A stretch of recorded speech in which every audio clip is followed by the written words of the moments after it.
نحمده ونصلي على رسوله الكريم أما بعد رب اشرح لي صدري ويسر لي أمري واحلل عقدة من لساني يفقه قولي ربي زدني علما.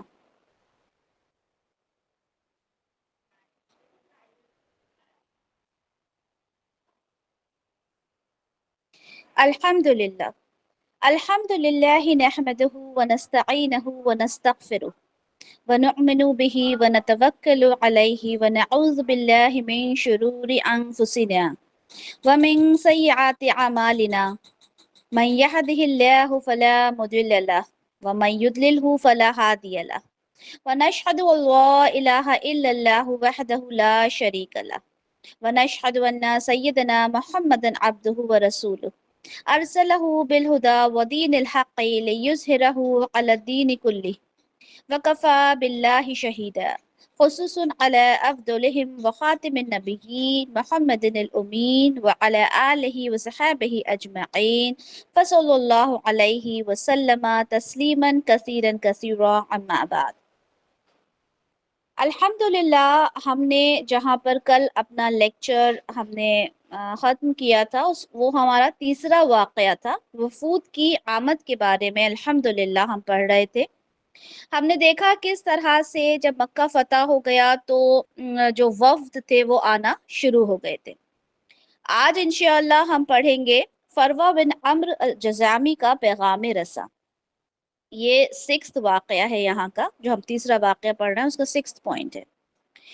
یہاں ہم دیکھتے ہیں کہ سیدنا فروہ رضی اللہ عنہ نے ایک پیغام رساں بھیج کر رسول اللہ صلی اللہ علیہ وسلم کو اپنے اسلام کے بارے میں بتایا اور انہیں ہدیے میں ایک سفید خچر بھی ارسال کیا رسول اللہ صلی اللہ علیہ وسلم کو. اب یہاں پر جو سیدنا فروہ رضی اللہ عنہ تھے وہ روم کے گورنر تھے اور شام کے علاقے میں ان کا جو مرکز تھا وہ معان تھا. اچھا، جب رومیوں کو اس بارے میں پتہ چلا کہ آپ نے اسلام کو قبول کر لیا تو ان کو گرفتار کیا، انہیں قید میں ڈال دیا گیا اور فلسطین کے افرا نامی چشمے پر آپ کو پھانسی دے دی گئی. اس کے بعد ہم دیکھتے ہیں 7 پوائنٹ کی وفد زبیر کی آمد کا واقعہ دیکھتے ہیں. یہ وفد اپنے سردار عمرو بن معاط کے ساتھ رسول اللہ کی خدمت میں حاضر ہوئے اور اس سے پہلے فروہ بن مسیک رضی اللہ عنہ کو رسول اللہ صلی اللہ علیہ وسلم نے زبیر اور مراد کا عامل بنا دیا تھا. اچھا، یہ عمرو کی آمد سے پہلے کا واقعہ ہے.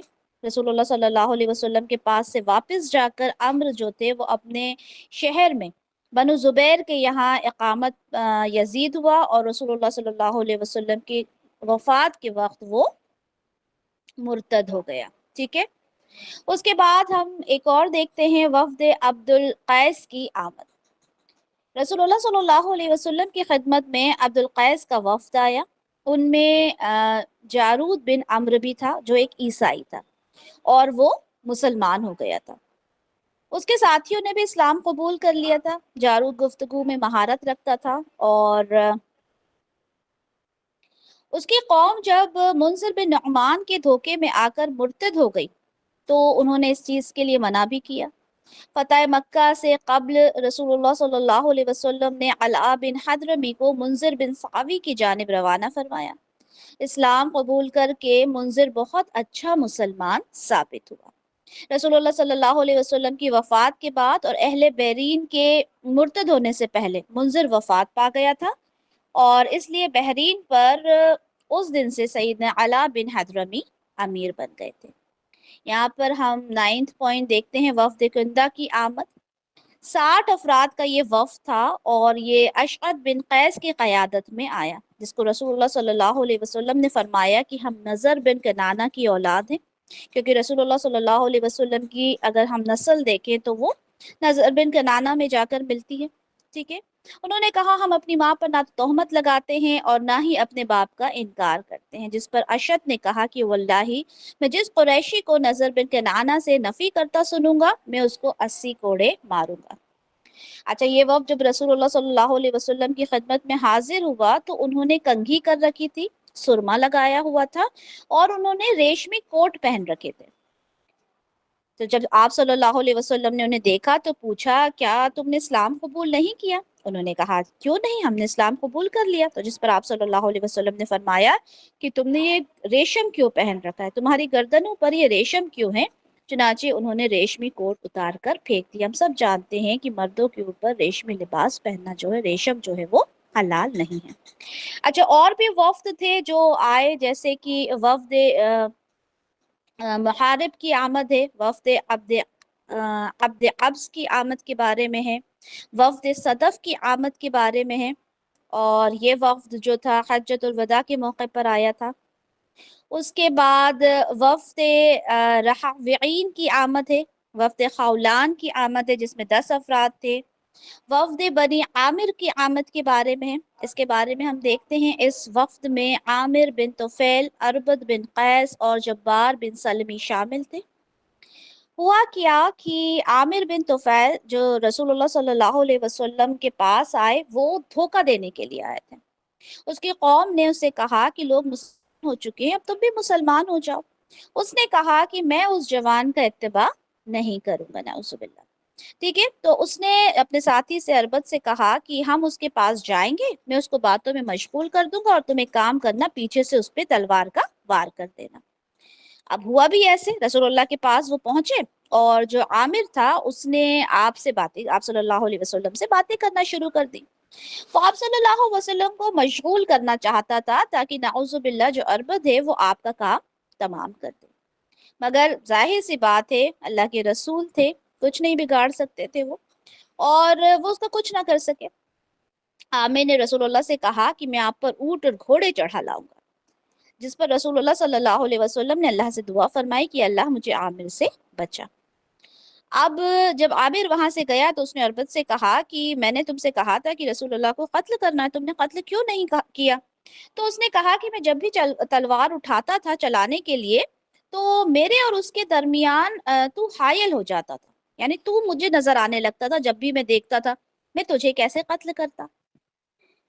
اب اس کے بعد کیا ہوا، راستے میں اللہ تعالیٰ نے عامر کو تعاون میں مبتلا کر دیا اور وہ ایک سلولیہ عورت کے گھر میں ہلاک ہو گیا۔ جب اس کی موت آئی تو وہ یہ کہا کرتا تھا کہ اے بنو عامر، یعنی جو اس قبیلے کے لوگ تھے ان لوگوں سے کہا کرتا تھا کہ سلولیہ عورت کے گھر میں اونٹ کی گلٹی جیسی گلٹی میری موت واقع ہوئی ہے۔ کہا جاتا ہے کہ اس کی گردن میں ایک اونٹ کے جیسے گردن میں جیسے ہڈی بڑی ہوتی ہے نا، اس طرح کا کچھ اس کو ہو گیا تھا جس سے اس کی موت واقع ہوئی تھی۔ اور یہاں پر جو اس کا دوسرا ساتھی تھا اس پر بھی کیا ہوا، آسمان سے بجلی نازل ہوئی اور وہ بھی اس طرح سے مر گیا۔ ٹھیک ہے، اب یہاں پر ہم نے کیا پوائنٹس دیکھے؟ ہم نے یہ دیکھا کہ رسول اللہ صلی اللہ علیہ وسلم کی دعا کا 2 مرتبہ قبول ہونا نبوت کی دلیل ہے۔ ہم نے یہاں یہ بھی دیکھا کہ جو مرد ہوتے ہیں ان پر ریشم جو ہوتا ہے وہ حلال نہیں ہوتا۔ ہم نے یہ دیکھا کہ کس طرح سے اللہ نے جب دعا کی تو جو لوگ تھے وہ کس طرح سے ان کے اوپر اللہ کا عذاب آیا، جیسے اربد پر بجلی کا نزول ہوا، اور جو عامر تھا اس پہ طاعون میں وہ مبتلا ہوا۔ تو یہ کچھ چیزیں ہم نے یہاں پر دیکھی۔ اس کے بعد ہم چوتھا واقعہ دیکھتے ہیں، سیدنا علی رضی اللہ عنہ کا یمن میں تقرر۔ ہجرت کے 10ویں سال ہی رسول اللہ صلی اللہ علیہ وسلم نے سیدنا علی رضی اللہ عنہ کو یمن بھیجا۔ اس سے پہلے آپ نے سیدنا خالد بن ولید رضی اللہ عنہ کو اسلام کی دعوت دینے کے لیے وہاں پر بھیجا تھا، لیکن کیا ہوا تھا، اس میں کامیابی ان کو نہیں مل پائی تھی، اہل یمن نے اسلام قبول نہیں کیا تھا۔ تو اب رسول اللہ نے سوچا کہ میں حضرت علی کو یمن بھیجتا ہوں۔ اچھا، حضرت علی جب وہاں پہ گئے اور انہوں نے رسول اللہ صلی اللہ علیہ وسلم کا مکتوب گرامی پڑھ کر سنایا تو وہاں جو ہمدان کا جو قبیلہ تھا وہ پورا کا پورا قبیلہ ایک ہی دن میں مسلمان ہو گیا۔ سیدنا علی رضی اللہ عنہ کو جب یہ ساری باتیں جب ہوئی تو انہوں نے یہ سب کچھ رسول اللہ کو لکھ کر بھیجا۔ صلی اللہ علیہ وسلم نے ہمدان کی سلامتی کے لیے دعا فرمائی اور تمام جو اہل یمن تھے انہوں نے اسلام کو قبول کر لیا۔ سیدنا علی رضی اللہ عنہ بھی رسول اللہ کو لکھ بھیجا، جس پر آپ نے اللہ کی بارگاہ میں سجدہ شکر ادا کیا۔ تو یہاں پر ہم دیکھیں کہ جو ہمدان کا قبیلہ تھا اس کی فضیلت بیان کی گئی ہے کہ انہوں نے ایک ہی دن میں اسلام قبول کر لیا۔ جس پر اللہ کے رسول نے 3 مرتبہ ان پر سلام بھیجا۔ اس کے بعد ہم نے یہ بھی دیکھا کہ اگر کوئی نعمت ہمیں حاصل ہوتی ہے تو اس وقت سجدہ شکر کرنا چاہیے فوراً، جس طرح سے رسول اللہ نے کیا۔ پھر ہم نے یہ دیکھا کہ جب حضرت علی رضی اللہ عنہ جب وہ یمن میں پہنچے تو کس طرح جو سارے لوگ تھے وہاں پر مسلمان ہو گئے۔ اس سے پہلے حضرت خالد رضی اللہ عنہ وہاں گئے تھے لیکن وہ کامیابی حاصل نہ کر سکے، کیونکہ اللہ تعالیٰ نے وہ کامیابی حضرت علی رضی اللہ عنہ کے ہاتھوں میں لکھی تھی۔ اب یہاں پر 5واں واقعہ دیکھتے ہیں زکوٰۃ کے بارے میں، کہ زکوٰۃ کے لیے رسول اللہ ڈفرینٹ جو لوگ تھے، صحابہ تھے، ان کو بھیجا کرتے تھے اس کے کلیکشن کے لیے۔ اچھا، زکوٰۃ جو ہے وہ ہمارے جو اسلام کے امپورٹنٹ پلرز ہیں اس میں سے ایک، جو ہمارے 5 پلرز ہیں، ایک امپورٹنٹ پلر ہے۔ کفر اور ایمان کے درمیان حد فاصل کرتی ہے زکوٰۃ، اور کئی جو پرابلمز ہوتے ہیں ان کے سولوشن ہمیں زکوٰۃ سے ملتے ہیں، کئی چیزوں کے لیے ہمیں ایک اماؤنٹ اس سے مل جاتی ہے۔ تو رسول اللہ صلی اللہ علیہ وسلم نے اس اہم فریضہ کے لیے کچھ افراد تھا ان کا انتخاب کیا، جس میں سیدنا مہاجر بن امیہ بن مغیرہ رضی اللہ عنہ کو رسول اللہ صلی اللہ علیہ وسلم نے صنعاء بھیجا، انسی کو انہوں نے ان کا معاون بنا دیا۔ اس کے بعد سیدنا زیاد بن لبید انصاری رسول اللہ نے حضر موت کی جانب بھیجا۔ سیدنا عدی بن حاتب تائی کو رسول اللہ نے قبیلہ تیغ اور اسد کی جانب بھیجا۔ سیدنا مالک بن نویرہ رضی اللہ عنہ کو آپ صلی اللہ علیہ وسلم نے بنو حنیف بن عاصم اور زبرقان بن بدر رضی اللہ عنہما کو آپ صلی اللہ علیہ وسلم نے بنو سعد بن زید مناد بن تمیم کے پاس بھیجا۔ سیدنا علا بن حضرمی کو رسول اہل بحرین کے پاس بھیجا۔ اس کے بعد سیدنا علی بن ابی طالب رضی اللہ عنہ کو آپ صلی اللہ علیہ وسلم نے نجران کے عیسائیوں کے پاس زکوٰۃ اور جزیہ وصول کرنے کے لیے بھیجا۔ اب the question which comes is کہ جب وہ عیسائی تھے تو وہاں زکوٰۃ کے لیے کیسے بھیجا؟ جزیہ تو سمجھ میں آتا ہے لیکن زکوٰۃ کے لیے کیسے بھیجا؟ تو یہاں پر دیکھیں، اس کا جواب یہ ہے کہ جو وفد نجران تھے ان کے واپس جانے کے بعد وہاں کا جو عاقب اور سید تھا وہ مسلمان ہو گئے تھے، اس لیے جو اسلام کی وہاں پہ اسلام کی اشاعت کا آغاز وہاں ہوا، اور اسی وجہ سے رسول اللہ نے علی رضی اللہ عنہ کو وہاں پر بھیجا تھا۔ اچھا، سیدنا علی رضی اللہ عنہ کے ساتھ صحابہ کرام کا جو لشکر تھا اس پر انہوں نے ایک نائب مقرر کر دیا، اور نائب مقرر کرنے کے بعد خود کیا ہوا کہ حجۃ الوداع کے موقع پر مکہ میں رسول اللہ کے پاس پہنچ گئے۔ اب جو قائم مقام تھا وہاں کے امیر نے لشکر کے ہر شخص کو ایک ایک جوڑا عنایت کر دیا جو حضرت علی رضی اللہ عنہ کے پاس تھا۔ جب وہ لشکر مکہ کے قریب پہنچا تو سیدنا علی رضی اللہ عنہ نے ان کا استقبال کیا، اور انہوں نے دیکھا کہ انہوں نے وہ جوڑے پہن رکھے، تو انہوں نے ان کو جوڑے پہننے سے منع کر دیا، اتار دیے وہ جوڑے۔ اب جب لشکر کے جو افراد تھے انہوں نے جب یہ ساری باتیں ہوئیں تو انہوں نے رسول اللہ صلی اللہ علیہ وسلم سے اس بات کی شکایت کی، تو آپ صلی اللہ علیہ وسلم کھڑے ہوئے اور انہوں نے خطبہ فرمایا کہ دیکھو لوگوں، محمد صلی اللہ علیہ وسلم سے علی رضی اللہ عنہ کا شکوہ نہ کرو، اللہ کی ذات میں یا اس کی راہ میں ان کا سختی کرنا ان کے خلاف شکایت آنے سے زیادہ بہتر ہے۔ تو ان کی طرف سے رسول اللہ صلی اللہ علیہ وسلم نے یہ چیز فرمائی۔ تو یہاں پر ہم یہ دیکھتے ہیں کہ انہوں نے کیوں منع کیا تھا، کیوں ان کے جو کرتے وہ پہنے ہوئے تھے وہ اتروا دیے، کیونکہ وہ جو وہاں کا جو خلیفہ تھا اس نے امیر کی اجازت کے بغیر انہیں وہ پہنائے تھے، تو جو اصول تھا اس کے خلاف وہ کام ہوا تھا، اس وجہ سے وہ انہوں نے اتروا دیے تھے۔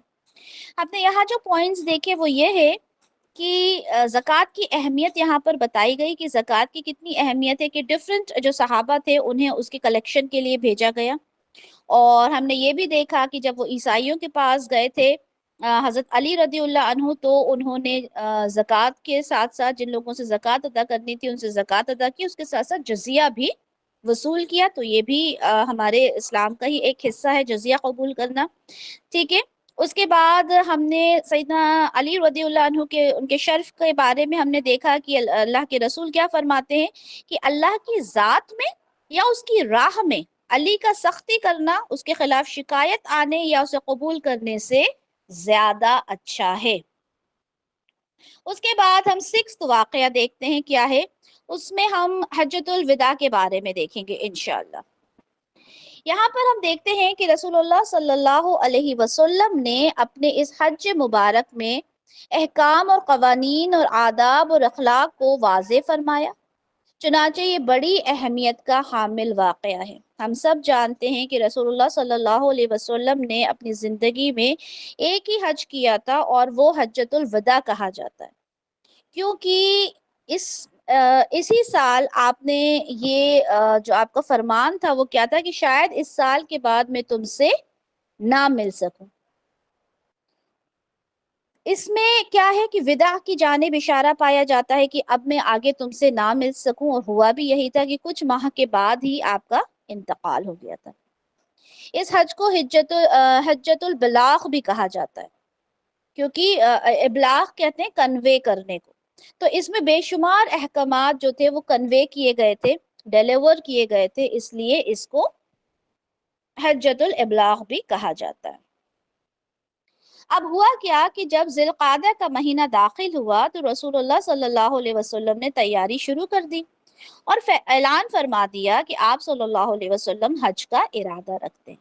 تو باقی لوگ بھی آپ کے ساتھ تیار ہو گئے، اور ذی القعدہ کی 5 راتیں ابھی باقی رہتی تھیں، اور آپ صلی اللہ علیہ وسلم نے آپ کے ساتھ اور کچھ اور بھی مسلمان تھے جو آپ کے ہمراہ ہوئے، اور حج کے لیے آپ نے رخت سفر باندھا۔ جب آپ مدینہ سے 7 میل کے فاصلے پر تھے، وہاں پر تھی وادی عقیق، وہاں پر جبرائیل علیہ السلام نازل ہوئے، اور آپ صلی اللہ علیہ وسلم سے کہا کہ اللہ تعالیٰ آپ صلی اللہ علیہ وسلم کو سلام کہتے ہیں، اور فرماتے ہیں کہ آپ صلی اللہ علیہ وسلم اس مبارک وادی میں نماز پڑھیں، اور کہہ دیں کہ حج میں عمرہ ہے۔ اچھا، یہاں آپ لوگوں کو ایک بات میں بتا دوں کہ پہلے کیا ہوتا تھا کہ حج ایک الگ چیز تھی، عمرہ کمپلیٹلی ایک الگ چیز تھی۔ حج میں عمرہ نہیں کیا جاتا تھا، ٹھیک ہے؟ تو یہاں پر یہ ایک حکم نازل ہوا کہ حج میں عمرہ ہے، یعنی جب آپ حج کرنے جائیں گے تب آپ عمرہ کر سکتے ہیں اسی میں۔ تو آپ صلی اللہ علیہ وسلم نے صحابہ کرام کو حج افراد، حج تمتع اور حج قران کے لیے اختیار دیا۔ اب ماشاءاللہ ہمارے جو پرانے اسٹوڈنٹس ہیں انہوں نے ہم نے بہت ہی خوبصورت ایک ورکشاپ آرگنائز کی تھی، جس میں حج کو بہت ہی بہترین طریقے سے ہماری جو لیجسلیٹر ہیں حمیرہ جواد، انہوں نے ایکسپلین کیا تھا کہ مطلب جو لوگ حج نہیں کرنے گئے، جنہوں نے چیزوں کو نہیں سمجھا، ان کی بھی نظروں کے سامنے پوری چیزیں واقع ہو گئی تھیں، سمجھ میں آ گئی تھیں۔ لیکن ہمارے ماشاءاللہ بہت سارے نیو اسٹوڈنٹس ہیں، ان کو میں بتانا چاہوں گی کہ جو حج ہوتا ہے وہ 3 طرح کا ہوتا ہے، ٹھیک ہے؟ حج افراد، حج قران، حج تمتع۔ سب سے پہلے حج تمتع بتا دوں۔ حج تمتع وہ ہوتا ہے جو ہم لوگ کرتے ہیں، ہم لوگ سے مراد انڈینز ہو گئے، پاکستانی ہو گئے، یعنی جو سعودی کی جو باؤنڈریز ہیں اس سے باہر رہتے ہیں۔ ہم لوگ موسٹلی کیا کرتے ہیں، ہم لوگ حج تمتع کرتے ہیں۔ آپ کہہ سکتے ہیں کہ 99% لوگ حج تمتع کرتے ہیں، ٹھیک ہے؟ ہمارا جو حج ہوتا ہے وہ حج تمتع ہوتا ہے۔ کیا ہوتا ہے حج تمتع میں کہ جب ہم میقات سے نیت کرتے ہیں، حج کے لیے جب ہم جاتے ہیں تو ہماری جو نیت ہوتی ہے اس میں عمرہ ہوتا ہے، ٹھیک ہے؟ عمرہ اور حج کی نیت ہوتی ہے کہ ہم پہلے عمرہ کریں گے، ٹھیک ہے؟ ہمارا جو احرام بنتا ہے وہ عمرہ کی نیت سے بنتا ہے، اور ہماری نیت میں عمرہ اور حج ہوتا ہے کہ ہم یہاں سے عمرہ کریں گے پھر ہمارا حج ہوگا۔ اب یہاں سے ہم عمرہ کا احرام باندھ کر جاتے ہیں، اس کے بعد وہاں پر ہم جا کے سب سے پہلے عمرہ کرتے ہیں، کیونکہ ہماری جو نیت تھی وہ عمرہ کی تھی، ٹھیک ہے؟ ہم عمرہ کرتے ہیں، عمرہ کی جتنی بھی چیزیں ہوتی ہیں ہم ساری وہ کمپلیٹ کرتے ہیں، ٹھیک ہے؟ ہمارا طواف بھی ہوتا ہے، ہماری سعی بھی ہوتی ہے، ٹھیک ہے؟ ساری چیزیں جو اس کے جو پوائنٹس ہیں وہ سارے ہم جب کور کر لیتے ہیں، ٹھیک ہے، اس کے احکامات کو ہم فلفل کر لیتے ہیں، تو ہم کیا کرتے ہیں کہ جو احرام ہوتا ہے اس کو کھول دیتے ہیں، ٹھیک ہے؟ اب یہ ہو گیا۔ اس کے بعد ہم ہماری جتنی بھی جو پابندیاں تھیں احرام کی اس سے بالکل فری ہو جاتے ہیں۔ اب یہاں سے کرتے کیا ہے کہ ہم جانتے ہیں کہ حج ہمارا شروع ہوتا ہے 8 ذی الحجہ سے، تو 8 ذی الحجہ کو ہم پھر حج کا احرام پہنتے ہیں، ٹھیک ہے؟ اور اس کے بعد جو ہماری جو 5 دن کا جسے ہم حج کہتے ہیں پھر ہم وہ کرتے ہیں، ساری چیزیں کرتے ہیں جس میں رمی ہوتی ہے، قربانی ہوتی ہے، حلق ہوتا ہے، سب کچھ ہوتا ہے اس کے اندر، وہ ہوتا ہے حج تمتع، جس کے بارے میں ہم سب جانتے ہیں، جو ہم سب کرتے ہیں، ٹھیک ہے، ہم گئے ہیں کرنے یا ہمارے گھر والے گئے ہیں کرنے، یہی طریقہ انہوں نے ہمیں بتایا۔ لیکن دو حج اور ہوتے ہیں، حج افراد اور حج قران۔ حج قران کیا ہوتا ہے؟ اس میں کیا ہوتا ہے کہ ہم نے اگر میقات سے احرام باندھا تو وہ احرام ہمارا ایک ہی بندھے گا، یعنی عمرہ کریں گے اور اسی احرام کے اندر ہی اندر ہم کیا کریں گے؟ حج بھی کریں گے۔ یعنی ہم احرام کھول کر دوسرا احرام نہیں باندھیں گے، یعنی دوسری نیت نہیں کریں گے، ٹھیک ہے، وہ ہوتا ہے حج قران۔ اس میں کیا ہوتا ہے کہ اس میں ہم نے جو ایک بار احرام باندھ لیا، عمرہ اور حج دونوں میں ہمارا وہی احرام ہوتا ہے، ٹھیک ہے۔ اچھا، ان دونوں میں قربانی کی جاتی ہے، قربانی واجب ہوتی ہے ان دونوں حج میں۔ لیکن ہمارا تیسرا ایک حج ہوتا ہے حج افراد، ٹھیک ہے، یہ وہ حج ہوتا ہے جو پہلے ہوا کرتا تھا، یعنی اس میں عمرہ نہیں ہوتا۔ اب جن لوگوں نے یہ نیت کی ہے کہ ہم ڈائریکٹ کیا کریں گے؟ حج کر لیں گے اور عمرہ نہیں کریں گے، وہ لوگ کیا کرتے ہیں کہ وہیں کے وہیں رہنے والے ہوتے ہیں وہ، اور وہیں کے وہیں انہوں نے کیا کیا ہوتا ہے کہ وہ ڈائریکٹ احرام باندھتے ہیں اور حج کرنے کے لیے چلے جاتے ہیں۔ اچھا، اس والے حج میں یعنی حج افراد میں قربانی واجب نہیں ہوتی، قربانی ضروری نہیں ہوتی، ٹھیک ہے۔ تو یہ تین طرح کے حج ہیں، حج تمتع جو ہم لوگ کرتے ہیں، حج قران جس میں عمرہ اور حج کی نیت ہوتی ہے، حج افراد جس میں صرف حج کی نیت ہوتی ہے۔ حج قران، حج تمتع میں قربانی ہم لوگ کرتے ہیں، واجب ہے، لیکن حج افراد میں یہ واجب نہیں ہے، ہاں مستحب ہے، کرنا چاہے کوئی تو کر سکتا ہے، لیکن نہیں ہے، ٹھیک ہے، واجب نہیں ہے۔ تو یہ تین طرح کے حج ہیں۔ اب رسول اللہ صلی اللہ علیہ وسلم نے اس بات کی اجازت دی کہ بھائی اب کیونکہ حکم بعد میں آیا تھا، قربانی کا جانور بہت سارے لوگ اپنے ساتھ لے کر آ گئے تھے، تو یہاں پر انہوں نے کہا کہ بھائی جو بھی حج کرنا چاہتا ہے، یعنی حج تمتع کرنا چاہتے ہو، حج قران کرنا چاہتے ہو، اب جو اپنی طریقے سے آپ نے اپنی اپنی نیت کر لینا ہے، ٹھیک ہے۔ اب بعض صحابہ نے حج کا تلبیہ پکارا، بعض نے عمرہ کے لیے تلبیہ پکارا، اور بعض نے حج اور عمرہ دونوں کے لیے تلبیہ پکارا۔ یعنی تلبیہ پکارنا تو کمپلسری ہے، ٹھیک ہے، جب ہم لبیک پڑھتے ہیں وہ لبیک تو کمپلسری ہے کسی بھی طرح کا ہمارا حج ہو۔ اب یہاں پر ایک امپورٹنٹ پوائنٹ اور بتایا گیا کہ حضرت عائشہ رضی اللہ عنہا جو تھیں، جب وہ حج کے لیے گئیں تو آپ کو حیض آ گیا اور آپ بڑی پریشان ہو گئی۔ پریشان کیا ہو گئی کہ آپ یہ سوچ رہی تھی کہ اب میں تو حج نہیں، اب میرا حج کیسے مکمل ہوگا، میں تو ناپاک ہو گئی ہوں۔ تو رسول اللہ صلی اللہ علیہ وسلم نے کہا کہ دیکھو یہ تو آدم کی بیٹیوں پر لکھا ہوا ہے، یعنی یہ تو ایک نیچرل چیز ہے۔ اچھا، آج کل تو ہم لوگ یہ کرتے ہیں کہ میڈیسنز لے لیتے ہیں روکنے کے لیے، اور پریکاشنز وغیرہ کئی طرح کے لے لیتے ہیں ہم لوگ، لیکن اس زمانے میں تو ایسا کچھ نہیں تھا۔ اب وہ بڑی پریشان ہو گئی، تو رسول اللہ صلی اللہ علیہ وسلم نے کہا کہ دیکھو جو کچھ بھی ارکان ہیں حج کے وہ سارے کے سارے آپ کریں گی، ٹھیک ہے، لیکن جیسے کہ ہم جانتے ہیں کہ جب ہم طواف کرتے ہیں تو اس کے لیے وضو ہماری شرط ہے، ٹھیک ہے۔ اسی طرح سے ہم یہ جانتے ہیں کہ مطلب پاک ہونا ضروری، جیسے نماز کے لیے پاک ہونا ضروری ہے، ہم نماز نہیں پڑھ سکتے حیض کی حالت میں، اسی طرح سے ہم طواف نہیں کر سکتے حیض کی حالت میں۔ تو رسول اللہ صلی اللہ علیہ وسلم نے کہا کہ جتنے ارکان ہیں آپ سارے کر لیجئے، اس کے بعد جو طواف رہ جائے گا، کیونکہ حج میں طواف کرنا بھی تو ضروری ہوتا ہے نا، جسے طواف افادہ کہتے ہیں، تو وہ جو طواف رہ گیا تھا تو رسول اللہ صلی اللہ علیہ وسلم نے کہا کہ بھائی اس کو آپ بعد میں کر لیجئے گا۔ اور پھر ہوا بھی ایسا کہ حضرت عائشہ رضی اللہ عنہا جو تھی وہ اپنے بھائی کے ساتھ گئیں، جسے آج ہم مسجد عائشہ کے نام سے جانتے ہیں، ٹھیک ہے، آپ وہاں پر گئیں، وہاں سے آپ نے احرام باندھا اور پھر آپ وہاں سے آپ نے نیت کی، اور پھر آپ نے آ کر اپنا جو باقی کا آپ کا طواف وغیرہ رہ گیا تھا وہ آپ نے کمپلیٹ کیا، مکمل کیا۔ تو اگر کسی نے میڈیسنز نہیں لی ہیں یا لینے کے بعد بھی اگر وہ سکسیسفل نہیں ہوتی ہیں اور کسی کو مینسز ہو جاتا ہے یا بڑا پرابلم میں ہو جاتی ہیں، کیونکہ یہ تو ہماری ایک بہت بڑی مجبوری ہے، ٹھیک ہے، لیکن اگر ایسا کچھ ہو جائے تو ہمیں بھی یہ بھی مسئلہ معلوم ہونا چاہیے کہ صرف طواف کے علاوہ سارے کے سارے ارکان ہم کر سکتے ہیں، ٹھیک ہے۔ آگے ہم دیکھتے ہیں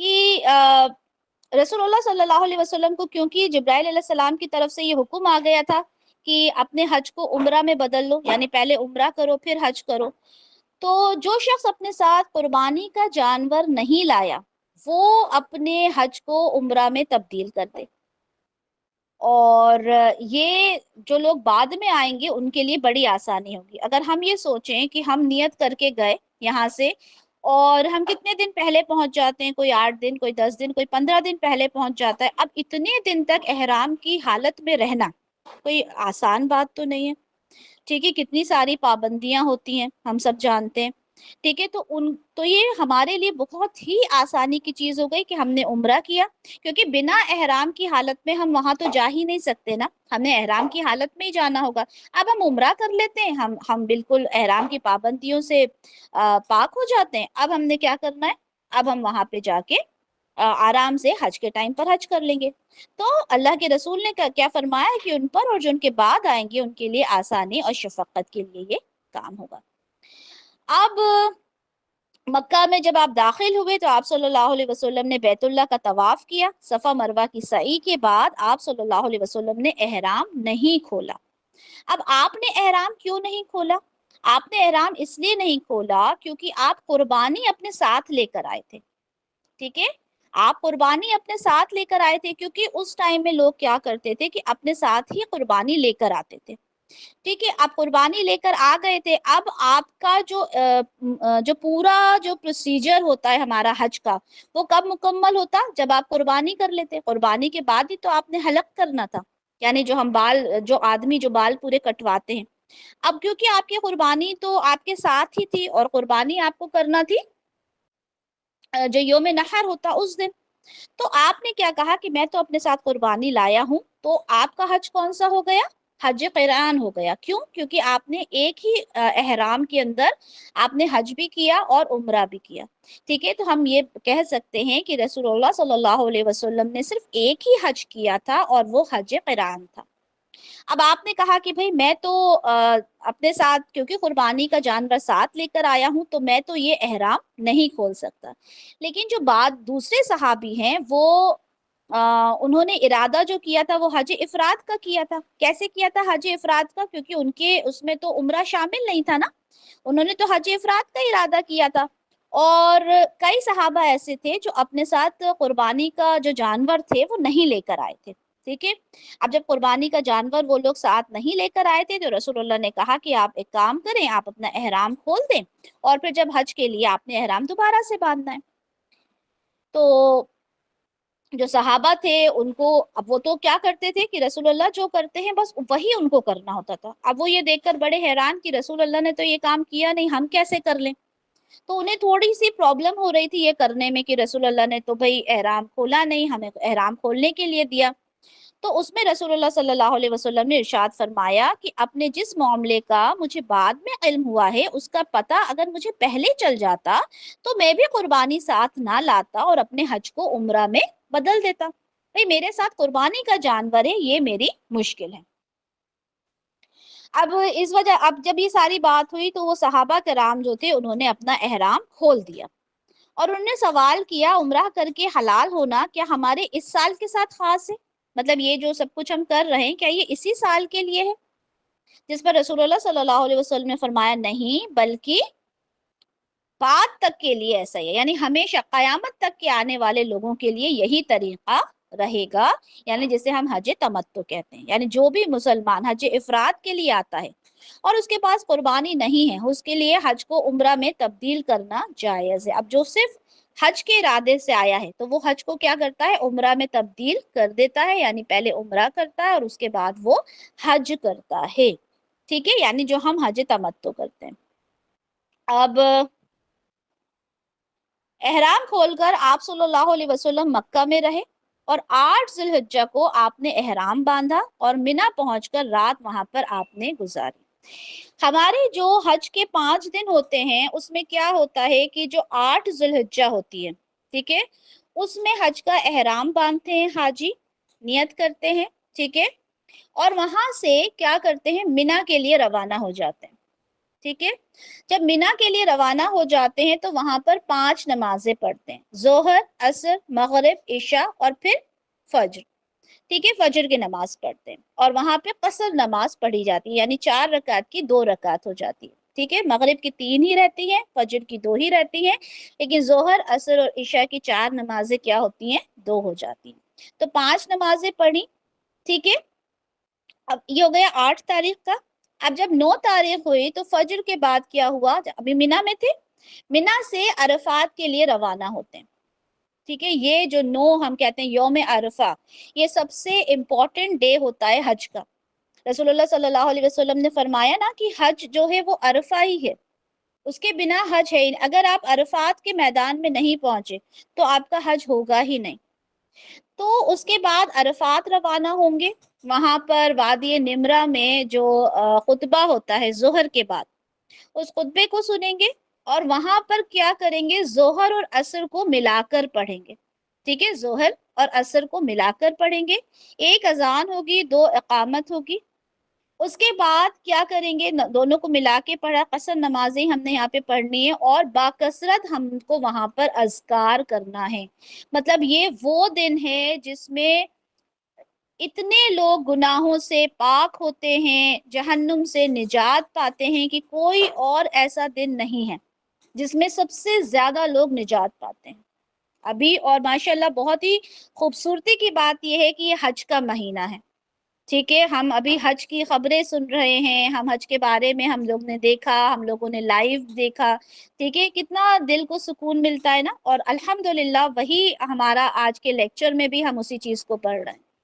تو اب 9 ذی الحجہ کو کیا ہوا؟ 9 ذی الحجہ کو عرفات کے لیے روانہ ہوئے، عرفات میں خطبہ سنا، ظہر اور عصر ملا کر پڑھی، ایک اذان ہوئی، 2 اقامت ہوئی، اور اب اس کے بعد وہاں پر بہت زیادہ اذکار کرنا ہے، توبہ اور استغفار کرنا ہے، اللہ تعالیٰ سے رو رو کے گڑ گڑا کے اللہ تعالیٰ سے دعائیں کرنا ہے۔ پھر اس کے بعد کیا ہوا؟ ظہر اور عصر ہو گئی، اب ہوا مغرب کا وقت۔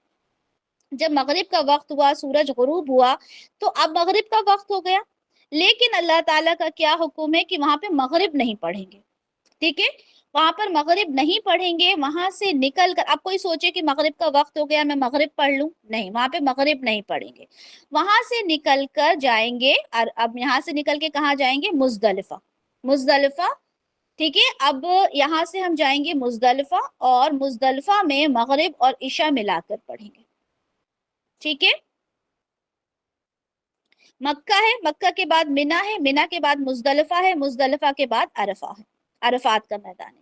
اب یہاں سے عرفات سے یہاں سے ہم کہاں آئے؟ مزدلفہ آئے، اور مزدلفہ آ کر مغرب اور عشاء ملا کر پڑھی، ٹھیک ہے، وہاں ظہر اور عصر ملا کے پڑھی تھی، یا مغرب اور عشاء ملا کر پڑھیں گے۔ اب جو رات ہے وہ مزدلفہ میں ہی گزاریں گے، یہی وہ رات ہے جس میں ہم دیکھتے ہیں کہ جو حاجی ہوتا ہے وہ بس ایک کھلے میدان کے نیچے اپنے آپ کو اللہ کے سپرد کر دیتا ہے، اور کہا جاتا ہے کہ یہ وہ سکون کی رات ہوتی ہے جس کے اندر نہ کوئی اے سی ہوتا، نہ کوئی کمفرٹیبل گدا ہوتا، لیکن اس میں بہت سکون ہوتا ہے، کیونکہ اس میں ہم یہ کہہ سکتے ہیں کہ اللہ کی رحمت برس رہی ہے۔ تو یہ بہت ہی سکون والی رات ہوتی ہے، یہاں پہ رات گزاری۔ اب ہو گئی 10 ذی الحجہ۔ 10 ذی الحجہ کو کیا کریں گے کہ یہاں پہ جب فجر کی نماز ہوتی ہے اسے تھوڑا سا پہلے پڑھا جاتا ہے، ٹھیک ہے، معمول کے وقت سے تھوڑے سے پہلے اس کو ادا کیا جاتا ہے۔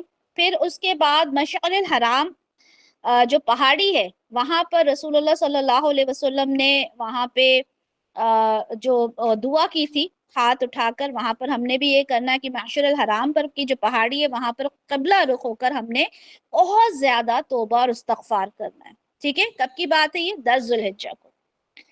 فجر کا جو وقت ہوا ہے ابھی روشنی نہیں ہوئی، ٹھیک ہے، طلوع نہیں ہوا جو سورج ہے، اب وہاں پہ جا کے ہم نے خوب وہاں پہ دعائیں کی ہیں، توبہ استغفار کیا ہے، اور مزدلفہ سے سورج طلوع ہونے سے پہلے نکلنے کی کوشش کی جائے گی، مینا کی طرف جائیں گے، مزدلفہ سے اب مینا کی طرف جائیں گے، ٹھیک ہے۔ اور مزدلفہ سے کیا کریں گے؟ جو ہم جو جمرات ہوتے ہیں جسے ہم عام زبان میں شیطان کہتے ہیں، وہاں سے ہم کنکریاں جمع کریں گے، کنکریاں جمع کر ہم لے کر جائیں گے، ٹھیک ہے۔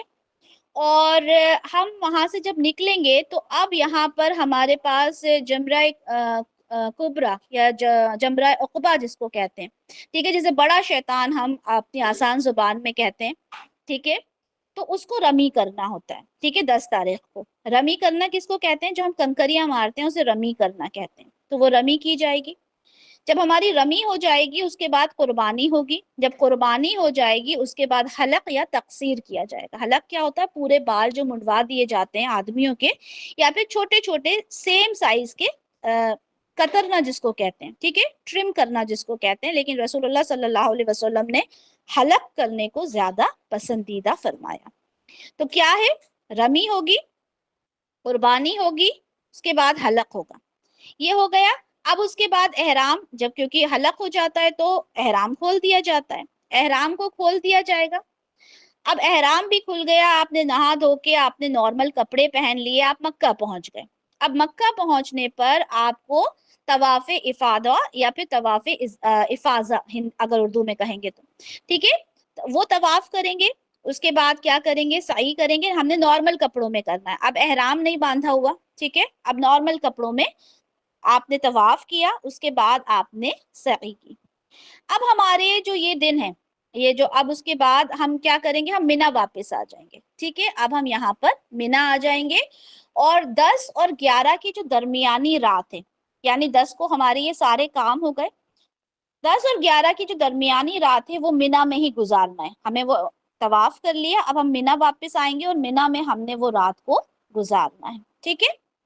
اب جب بھی اب ہم جو ہمارے 10، 11 اور 12 یہ ہمارے جو 3 دن ہیں، ہم اس میں کیا کریں گے؟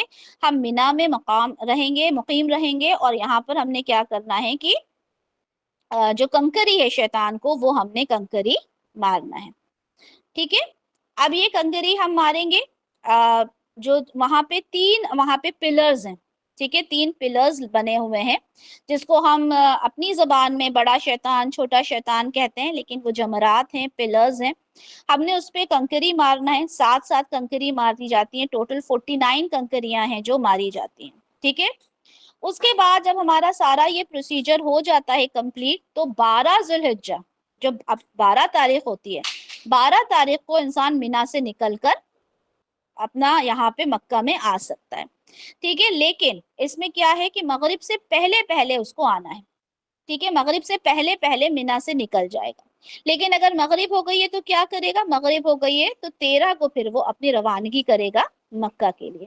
تو یہ پورا طریقہ ہے، ٹھیک ہے، جو میں نے آپ کو ڈیٹیل سے بتا دیا۔ اب یہاں پر ہم ایک بار دیکھ لیتے ہیں کہ احرام کھول کر آپ صلی اللہ علیہ وسلم مکہ میں رہے، اور 8 ذی الحجہ کو آپ نے احرام باندھا، مینا پہنچ کر رات وہاں پر گزاری۔ ذی الحجہ کی 9 تاریخ کو صبح کی نماز کے بعد آپ صلی اللہ علیہ وسلم عرفہ کو چل دیے۔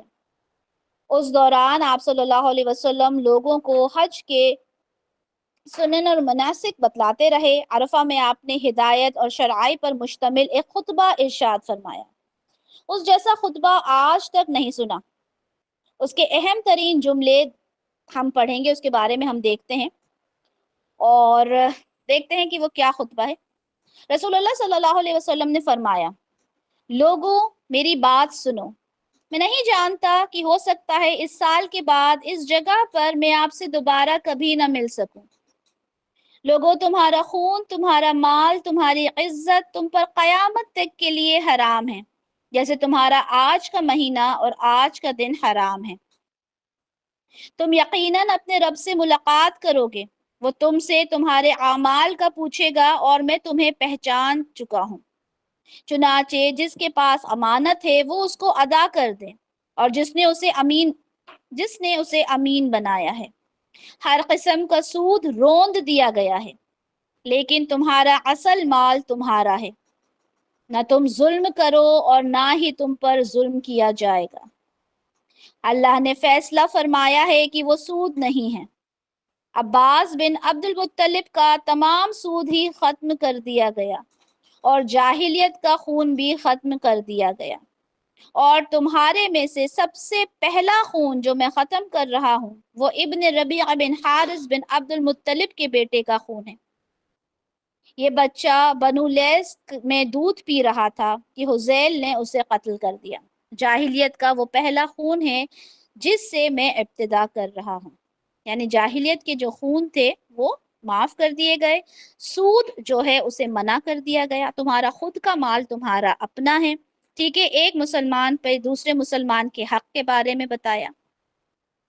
آگے فرماتے ہیں لوگوں یاد رکھو، شیطان مایوس ہو چکا ہے کہ اب تمہارے اس شہر میں کبھی اس کی پوجا نہیں کی جائے گی، یعنی مکہ میں اب کبھی شیطان داخل نہیں ہوگا۔ چنانچہ اپنے دین کی بابت اس سے، لیکن اپنے جن اعمال کو تم حقیر سمجھتے ہو ان میں اس کی اطاعت کی جائے گی، یعنی انسان اپنے اعمال میں اس کی اطاعت کرے گا اور وہ اس سے راضی ہوگا۔ چنانچہ اپنے دین کی بابت اس سے بچ کر رہنا۔ لوگوں، مہینے کا آگے پیچھے کرنا یقیناً کفر میں زیادتی ہے جس سے کافروں کو گمراہی میں مبتلا کیا جاتا ہے۔ کسی سال ایک مہینے کو حلال کر دیتے ہیں، کسی سال ایک مہینے کو حرام کر دیتے ہیں تاکہ اللہ کے حرام کردہ کی تعداد پوری رکھیں اور اللہ تعالیٰ کے حرام کردہ کو حلال کر دیں اور اللہ تعالیٰ کے حلال کردہ کو حرام کر دیں۔ اب یہاں پر کیا کرتے تھے پہلے لوگ؟ حلال کو حرام مہینہ کر دیتے تھے، جب انہیں کچھ کام ہوتا تھا حرام مہینہ کو حلال کر دیتے، ایکسچینج کر دیا کرتے تھے۔ اس کے لیے رسول اللہ صلی اللہ علیہ وسلم نے یہ بات فرمائی۔ اللہ تعالیٰ کے نزدیک سال کے 12 مہینے ہیں، ان میں سے 4 مہینے حرام ہیں، 3 پے در پہ ہیں یعنی ذوالقعدہ، ذی الحجہ، محرم، اور ایک رجب مضر ہے جو جمادی الثانی اور رمضان کے درمیان آتا ہے۔ اما بعد، لوگوں، تمہاری عورتوں پر تمہارا حق ہے اور ان کا تم پر حق ہے۔ ان پر تمہارا حق یہ ہے کہ تمہارے بستر پر وہ کسی ایسے شخص کو نہ آنے دیں جو تمہیں گوارا نہیں۔ ان پر یہ بھی حق ہے کہ وہ کھلم کھلا فحاشی نہ کریں۔ اگر وہ ایسا کریں تو اللہ تعالیٰ نے تمہیں اجازت دی ہے کہ تم انہیں بستروں پر چھوڑ دو، انہیں ایسی مار دو جو زیادہ تکلیف دینا ہو۔ اگر وہ باز آ جائیں تو تم انہیں معروف طریقے سے کھلاؤ اور پہناؤ۔ تم نے اللہ تعالیٰ کی امانت کے ساتھ انہیں حاصل کیا اور اللہ تعالیٰ کے کلمات کے ساتھ انہیں حلال کیا۔ لوگوں، میری بات کو مضبوطی سے پکڑ کے رکھو۔ میں تم میں وہ چیز چھوڑ کر جا رہا ہوں کہ جب تک انہیں تھامے رکھو گے گمراہ نہیں ہوگے، اور وہ ہے کتاب اللہ اور سنت رسول کے مطابق فیصلہ کرنا۔ یہ 2 چیزیں ہیں جو رسول اللہ نے کہا میں چھوڑ کر جا رہا ہوں، ایک ہے اللہ کی کتاب اور دوسری رسول اللہ کی سنت۔ لوگوں، میری بات سنو اور اس کو یاد رکھو۔ تمہیں معلوم ہونا چاہیے کہ ہر مسلمان اپنے مسلمان کا بھائی ہے، تمام مسلمان آپس میں بھائی بھائی ہیں۔ کسی شخص کے لیے اپنے بھائی کا کچھ بھی حلال نہیں مگر وہ اپنی خوشی سے اس کو دے دے۔ چنانچہ تم اپنی جانوں پر ظلم نہ کرنا۔ یا اللہ، کیا میں نے پہنچا دیا؟ لوگوں نے کہا کہ ہم گواہی دیتے ہیں کہ آپ صلی اللہ علیہ وسلم نے پہنچا دیا۔ رسول اللہ صلی اللہ علیہ وسلم نے فرمایا، یا اللہ تو بھی گواہ رہنا۔ پھر فرمایا، لوگوں، اللہ تعالیٰ نے ہر حقدار کو اس کا حق دے دیا، لہٰذا وارث کے لیے وصیت جائز نہیں۔ بچہ اس کا ہے جس کا بستر ہے، اور زانی کے لیے پتھر ہیں۔ جو شخص اپنے باپ کے علاوہ کوئی نسبت کرے گا یا اپنے آقا کے علاوہ کوئی ولایت بتلائے گا، اس پر اللہ تعالیٰ کی، فرشتوں کی اور تمام لوگوں کی لعنت ہوگی۔ اس کا کوئی نفل یا فرض قبول نہیں کیا جائے گا۔ جب سورج زائل ہو چکا اور آپ صلی اللہ علیہ وسلم نے لوگوں کو نماز پڑھانے اور خطبہ دینے کے بعد جبل عرفہ کے پاس آ کر ایک خیمے میں پڑاؤ کیا تو فرمایا، میں یہاں ٹھہرتا ہوں تاہم عرفہ سارے کا سارا ٹھہرنے کی جگہ ہے۔ یعنی جب ہم عرفہ کے دن ہم جب میدان عرفات میں پہنچیں تو وہاں پورا کا پورا جو میدان ہے وہ ٹھہرنے کی جگہ ہے۔ اس کے بعد جب سورج غروب ہو چکا تو آپ صلی اللہ علیہ وسلم نے مزدلفہ کا رخ کیا۔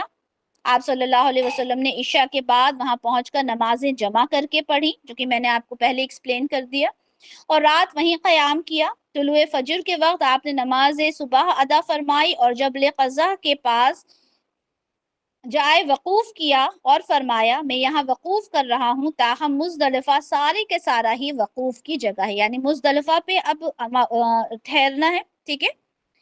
جب اچھی طرح روشنی ہو گئی تو آپ صلی اللہ علیہ وسلم نے شیطان کے پاس جا کر کنکریاں ماری اور قربان گاہ میں پہنچ کر آپ نے جانور کو ذبح کیا اور فرمایا کہ میں یہاں ذبح کر رہا ہوں تاہم منا سارے کا سارا ہی قربان گاہ ہے۔ اس کے بعد آپ نے طواف افاضہ کیا اور واپس منا میں تشریف لے آئے۔ 3 راتیں آپ نے منا میں ہی گزاری، یعنی 10 کی رات گزارنی ہے، 11 کی اور 12 کی، اور روزانہ زوال کے بعد 3 شیطانوں کو کنکریاں ماری۔ آپ چھوٹے شیطان سے شروع کرتے، بڑے شیطان پر آپ ختم کرتے۔ مینا کے ایام میں آپ نے خطبہ دیا اور قیامت تک کے امت کو آپ صلی اللہ علیہ وسلم کی جو ضرورت تھی اس کے متعلق آپ نے بتا دی، ہر ایک بات آپ نے اس خطبے میں ایکسپلین کر دی۔ یہی وجہ ہے کہ اس حج کو حجۃ الوداع کہا جاتا ہے، بالکل ایسے ہی اس کو حجۃ البلاغ بھی کہا جاتا ہے، کیونکہ اس میں آپ صلی اللہ علیہ وسلم نے اپنی امت کو وداع کیا اور اس کے بعد کوئی حج نہیں فرمایا۔ آپ صلی اللہ علیہ وسلم پر درود و سلام ہو۔ جس دن آپ صلی اللہ علیہ وسلم کی ولادت ہوئی، جس دن آپ صلی اللہ علیہ وسلم نے دعوت دی، جس دن آپ صلی اللہ علیہ وسلم نے جہاد کیا، اور جس دن آپ صلی اللہ علیہ وسلم نے حج اور عمرہ کا ارادہ فرمایا، اور جس دن آپ صلی اللہ علیہ وسلم نے وداع کیا، اور جس دن آپ صلی اللہ علیہ وسلم کا انتقال ہوا، اور آپ صلی اللہ علیہ وسلم نے اس جنت میں رفیق اعلیٰ سے ملاقات فرمائی جس کا عرض زمین اور آسمان کے برابر ہے۔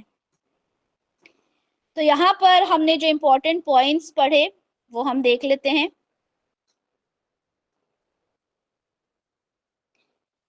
یہاں پر ہم نے جو حج کے 3 طریقے ہیں ان کے بارے میں دیکھا۔ ہم نے یہ بھی دیکھا کہ اس میں تینوں میں تلبیہ کا پکارنا مشروع ہے۔ اس میں ہم نے یہ دیکھا کہ جو پہلے جو مشرکین تھے وہ عمرہ نہیں کیا کرتے تھے حج کے دوران، تو یہاں پر یہ چیز بتا دی گئی۔ یہاں پر وادی عقیق کے بارے میں بتایا گیا کہ ایک مبارک وادی ہے، یہ اہل مدینہ کا میقات ہے جس کے دائیں جانب پر ذوالحلیفہ ہے۔ اس کے بعد ہم نے حائضہ کے بارے میں بھی دیکھا کہ اگر کوئی حائضہ ہو جاتی ہے تو کس طرح سے اس کو حج کرنا ہے، یعنی وہ سارے ارکان پورے کرے گی، اور جب وہ پاک ہو جائے گی غسل لے لے گی، اس کے بعد طواف کرے گی۔